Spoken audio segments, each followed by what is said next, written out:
ভাই কি হলো রে? আমি তোর আগেই কইছি ঘটনার পিছনে ঘটনা থাকে। আসিফ, সামান্য সভাপতি হয়েছো, কোনো এমপি মন্ত্রী হও নাই, এতেই তোমার এত দাপট। আমি তোমাকে এর আগেও বলছি, এলাকার ছোট ভাই ছোট ভাইয়ের মতো থাকো, এলাকায় কোন রকম জ্ঞানজাম সৃষ্টি করবে না। তোমার মতো এরকম বহু হাসিবকে এর আগে শেষ করে ফেলছি। তোমাকে আজকে সাবধান করতেছি, নেক্সট টাইম কিন্তু সাবধান করবো না, সরাসরি খাইয়ে দিব পোলাপেন। যা বলছি কথাটা মাথা রাখিও।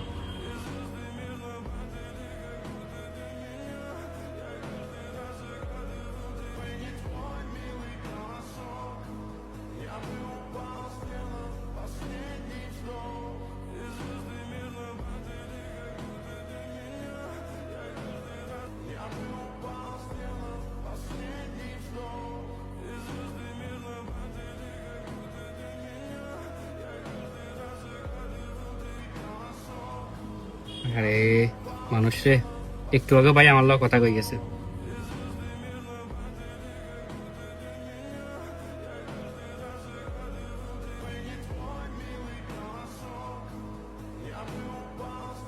ভাই কি এক কমিটি দিলাম, এই কমিটি তো মাথায় খারাপ করে ফেলাইলো।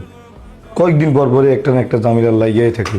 এই যে এত বড় একটা ঘটনা ঘটলো, এখন উপর থেকে আমাকে প্রেশার দিতেছে। এই জন্যই আমি তোমাকে বলছিলাম মাঠ পর্যায়ে তদন্ত করি কমিটিটা দেওয়ার জন্য।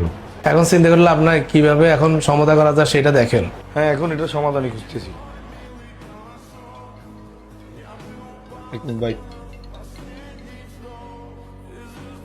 আসসালামু আলাইকুম ভাই, এটার জন্য আমি দুঃখিত ভাই। ভাই বিষয়টা আমি যেভাবে হোক সমাধান করতেছি ভাই, এটা আমার উপর ছেড়ে দিন। জি ভাই, আসসালামু আলাইকুম ভাই।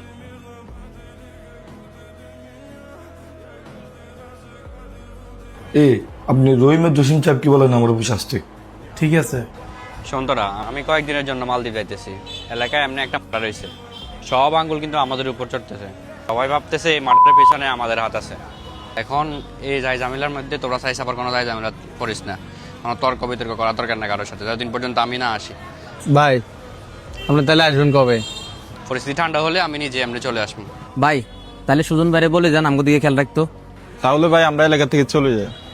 না না, এই ভুল এখন করা যেত না। এখন যদি সবাই যদি একসাথে সরে যাস তাহলে মনে করবো যে আমরা এটা করাচ্ছি।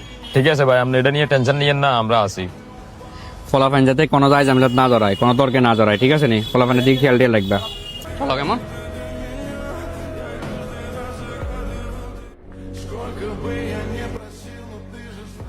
আচ্ছা, আপনাদের কাছে রাজনীতির মানে কি?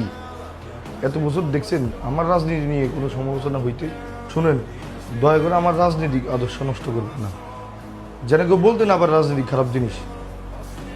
কিছুদিন আগে যে সহেলের ছেলেদেরকে মারলো, এই ঘটনাটা তো এখনো সমাধান দিতে পারলেন না। এর মধ্যে আপনাদের এরিয়ার রাজনীতিটা পুরো নোংরা হয়ে গেছে। আগামী 48 ঘন্টার ভিতরে খবর নেবেন এই হত্যার সাথে কারা জড়িত। ভাই আর একটা কথা শুনতে চাই না আমি। ভাই আমি কিছু বুঝলাম না, এত বড় একটা ঘটনা কে ঘটাইলো? আমার মনে হয় সবকিছু নাটক গুরু তুমি। ভাই আপনি এটা কি থাকুন, আমি তো এটা বুঝলাম না। আমার সবচেয়ে বড় ভুল হয়েছে তোমার কত ধরে কমিটি দেওয়া। কয় টাকা পাইছি আমি, এখন তো আমার পদ নিয়ে টানাটানি। সব প্রেশারটা তো আমার উপর আপনারা দিতেছেন। 80% টাকা তো আমি আপনারাই দিলাম, আমি আর কি নিলাম? কি জসিম আমার মুখে মুখে তর্ক করতেছ? ভাই তক্র করতেছি না তো, প্রথম থেকে তো শব্দ আমার উপরে আসতেছে। ভাই আর ক্লিয়ার জানি মনে হয় এই সব কিছুর পিছনে হাসিব মেয়ের হাত আছে। না রে সাকিব, আমার এমন মনে হয় না। ঘটনার পিছনে অন্য কোনো ঘটনা থাকতে পারে। আমরা চোখের সামনে যা দেখি সবসময় তা হয় না। আদার তোর কি মনে হয়? হ্যাঁ ঠিক আছে। কি কস তুই ভুলভাল কথাবার্তা, নাকি এটার পিছনে তোর আদা আছে? এ ভাই আমার সমস্যা কিটা, যে কোনো বেজাল হইলে আমরা আমার জড়ানো কিনলে মানে বেজাল একটা সেটার মধ্যে আয় দেয়, সবসময় আইসলে ভালো লাগে না।